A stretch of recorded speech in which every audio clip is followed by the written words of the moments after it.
Pois é, hoje eu ainda estou falando dos bastidores da política externa brasileira e gostaria de comentar sobre o episódio aí entre o presidente Lula e o presidente do Chile, Gabriel Boric, que andam se bicando já há algum tempo. Durante a cúpula da CELAC, União Europeia, o chileno pediu para que os latino-americanos fossem mais enfáticos ao condenar a Rússia pela invasão ucraniana. Em outros encontros, Boric já havia cobrado posições mais claras em relação a ditaduras no bloco, como Venezuela e Nicarágua. E essas falas têm sido vistas por Brasília como críticas à política externa do governo Lula. O presidente do Chile, que é um líder de esquerda na região, tem sido visto como uma pedra no sapato de Lula e também nos da velha esquerda latino-americana. O presidente do Brasil, mais uma vez, não gostou do cutucão, não, e afirmou sobre Boric que possivelmente a falta de costumes de participar dessas reuniões faz com que um jovem seja mais sequioso e mais apressado. Vamos ouvir. Não tenho por que concordar com o Boric, é uma visão dele. Eu acho que a reunião foi extraordinária. Foi extraordinária a reunião. Possivelmente, a falta de costume de participar dessas reuniões faça com que um jovem seja mais sequioso, mais apressado. Mas as coisas acontecem assim. Eu já tive a pressa do Boric. Eu, no meu primeiro ano de mandato, eu ia para uma reunião do G7, que eu fui convidado em Evian, e eu queria que as coisas fossem decididas tudo ali naquela hora. Não tem que decidir, porque o Brasil precisa, tem que decidir. Não, mas ali não é só interesse do Brasil. Ali, ontem a gente estava discutindo a visão de 60 países.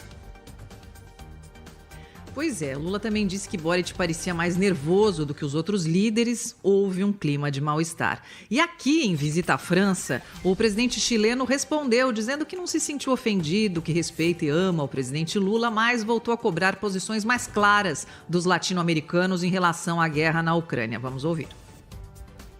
No me siento ofendido, me siento muy tranquilo. Las veces que he tenido la oportunidad de conversar con él, tengo la mejor impresión. Creo que somos de la misma familia política y hoy día podemos tener matices en torno a esto, pero la posición de Chile es una posición de principios respecto a la importancia de la defensa del derecho internacional, y en esto yo creo y tengo la profunda convicción que tenemos que ser categóricos, tenemos que ser claros, no podemos dejar ningún espacio a la duda, y eso yo creo que es algo que a la larga a los ojos de la historia envejece bien.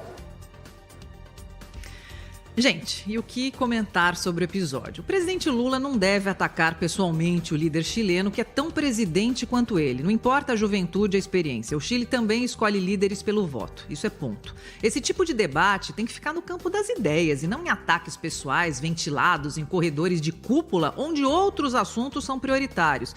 Isso desvia a atenção do que interessa. De fato, não só o Chile, o mundo democrático ficou um pouco perplexo com declarações ambíguas do presidente Lula em relação a ditaduras como Cuba, Venezuela e Nicarágua, assim como posições vistas como pró-Rússia. O presidente sentiu o clima nessas últimas viagens e vem amenizando o tom, tentando fazer um discurso mais pragmático e não construindo narrativas, como ele mesmo gosta dessa expressão, narrativas. Na guerra, por exemplo, suas falas têm sido vistas como mais neutras, assim como sobre a Venezuela, ele se propôs a colaborar para uma transição democrática naquele país. Porém, após o início desse terceiro mandato, com falas desastradas, ainda há uma dúvida se o presidente realmente está mudando sua política ou querendo apenas suavizar a sua retórica. Quanto à Venezuela, por exemplo, após já ter pedido votos para Hugo Chávez e todo o tratamento especial na última visita de Maduro ao Brasil, a oposição ao governo de Caracas não tem visto Lula como isento para mediar a transição democrática. Então, hoje ainda, o nosso Cláudio Zaidan vai desenvolver esse tema conosco aqui no Jornal Gente. Agora a gente